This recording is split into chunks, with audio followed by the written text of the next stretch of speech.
Ya, kembali lagi di program Tribun Seri Suara Rakyat Banjarmasin Post. Kita masih bersama Sekretaris Timsel, calon anggota KPU Kalsel 2023-2028, Pak Fauzi Maki. Nah, kita akan melanjutkan perbincangan kita terkait proses dan tahapan seleksi calon anggota KPU Kalsel 2023-2028. Kita akan masuk ke pertanyaan selanjutnya nih Pak Sekretaris. Kita sedikit kembali ke soal petahana tadi Pak. Tadi kan sempat disinggung memang petahana atau orang-orang yang punya pengalaman kepemiluan sebelumnya ini ada punya modal lebih lah ya dalam penilaian.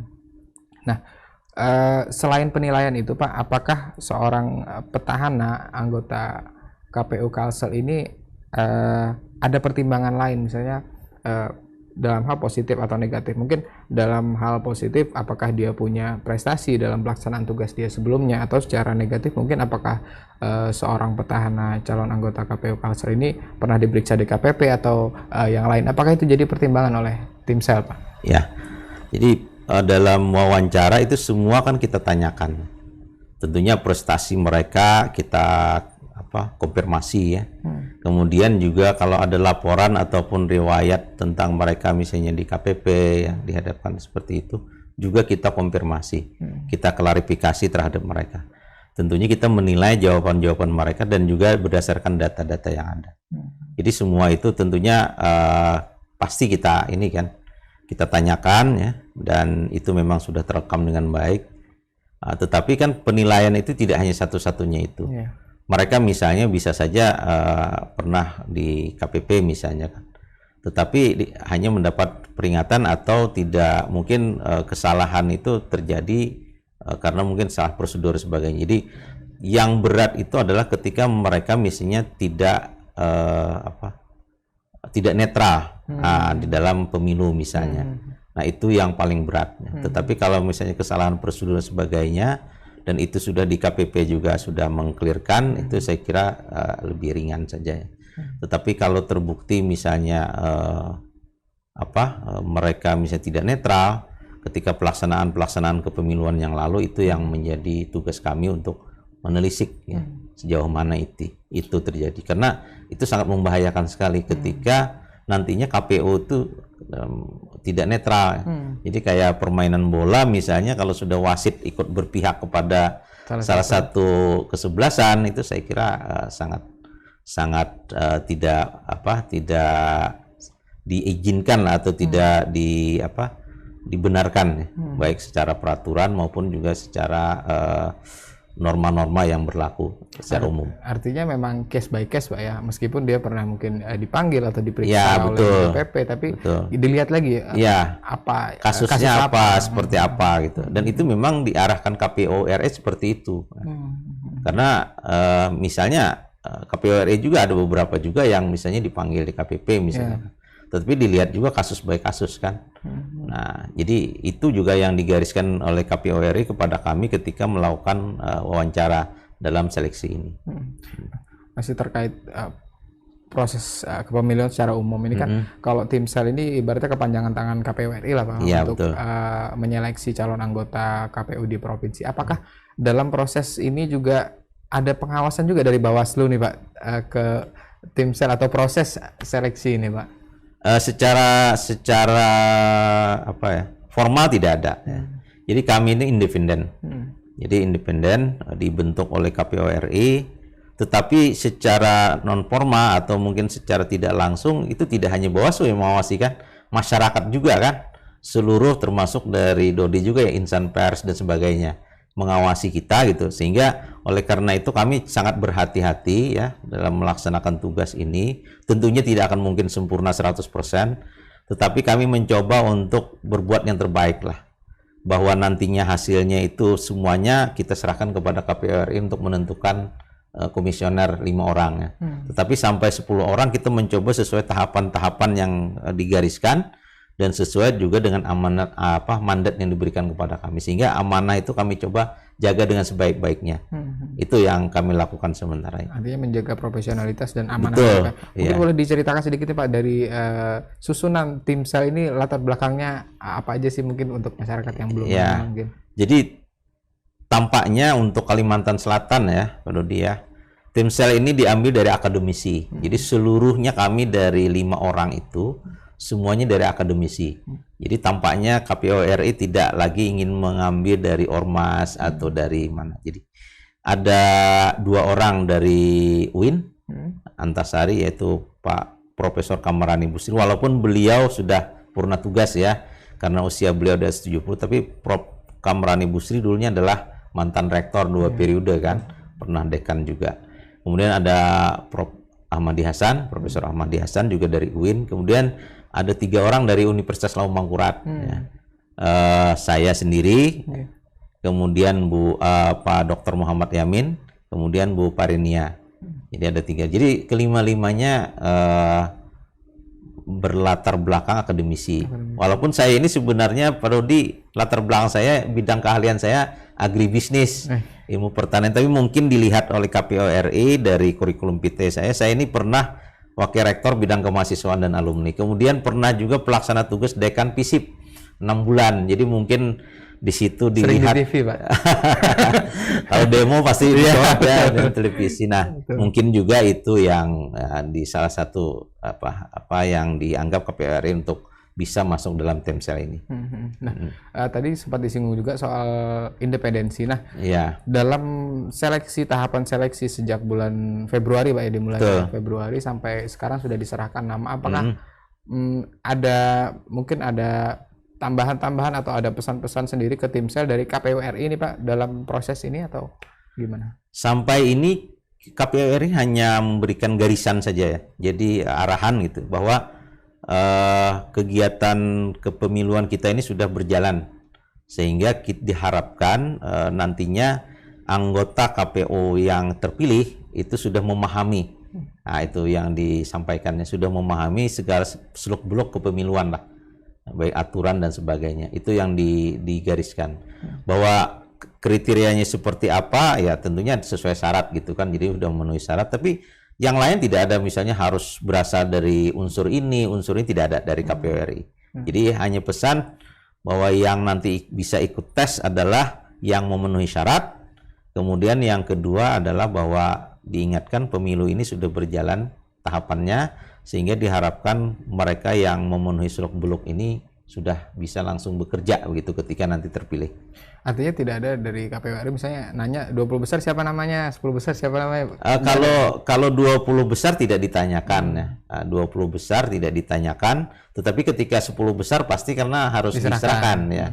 Diserahkan. Tapi ketika 20 besar itu walaupun kita melaporkan kepada mereka. Jadi yang 20 besar itu ini kita laporkan, kita kirim ya.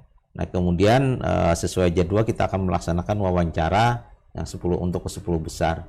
Tetapi sampai ini tidak pernah ditanyakan misalnya yang 10-20 besar dari mana saja, unsur mana saja. Tetapi memang secara umum ada digariskan juga tentang keterwakilan perempuan. Ya.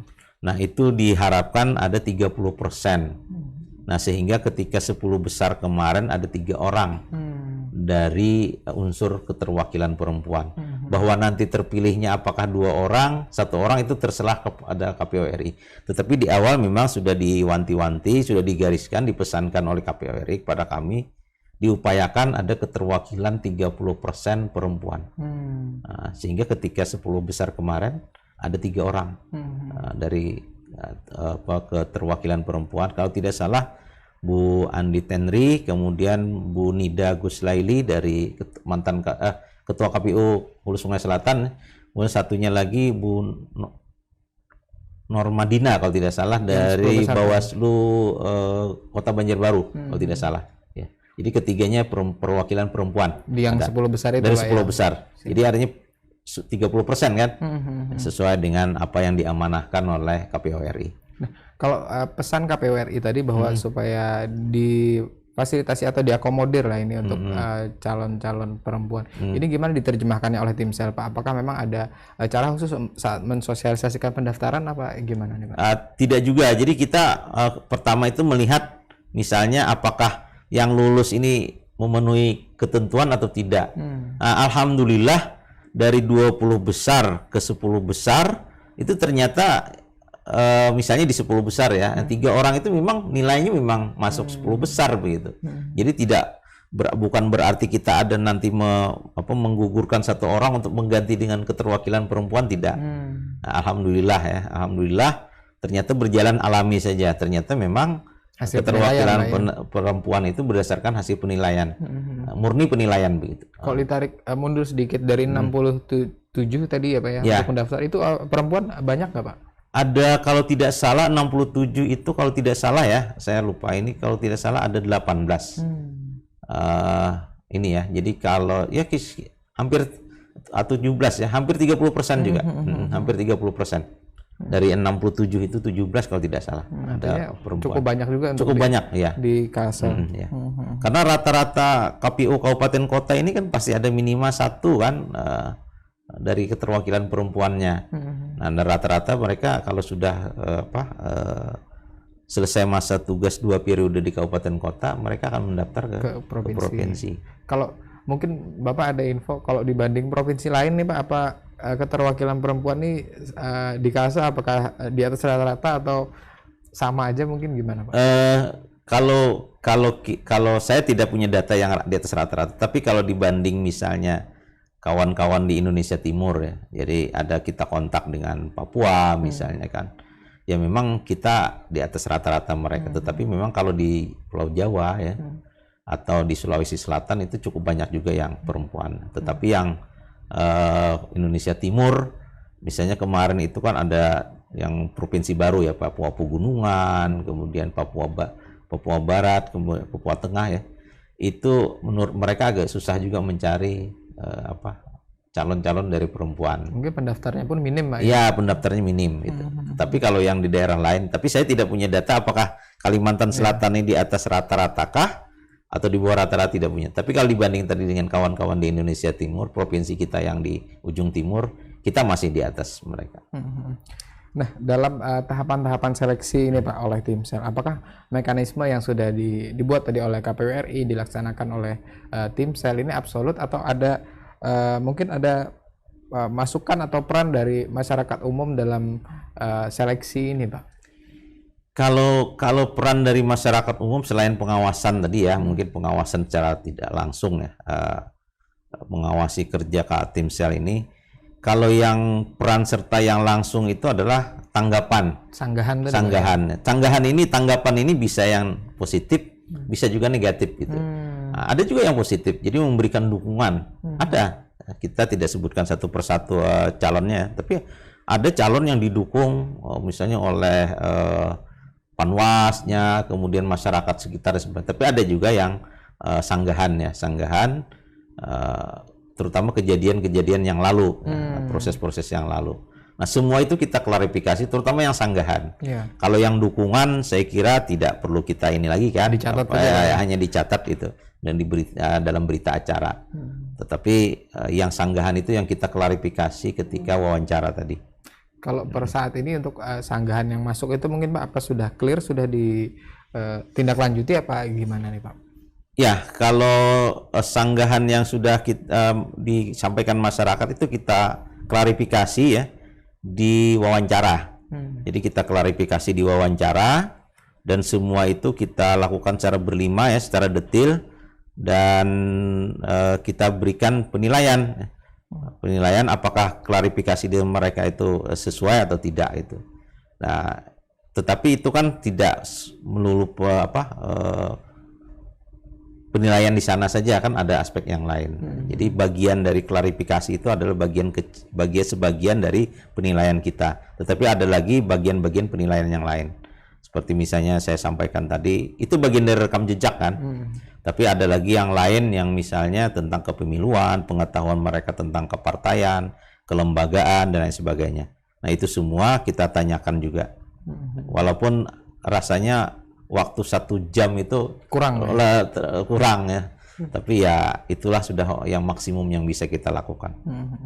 Nah, Pak Fauzi, ini kita kan tidak bisa juga untuk menutup mata Pak bahwa isu-isu publik juga berkembang di masyarakat, misalnya soal isu ada titipan parpol lah di seleksi atau calon anggota KPU. Nah, ini mungkin Gimana tim sel KPU, calon anggota KPU Kalsel melihat isu kayak gini berkembang, Pak? Memang kadang-kadang ada isu-isu seperti itu ya. Tetapi kami sendiri sudah bekerja karena kami ini bekerja sesuai dengan aturan yang ditetapkan KPU RI.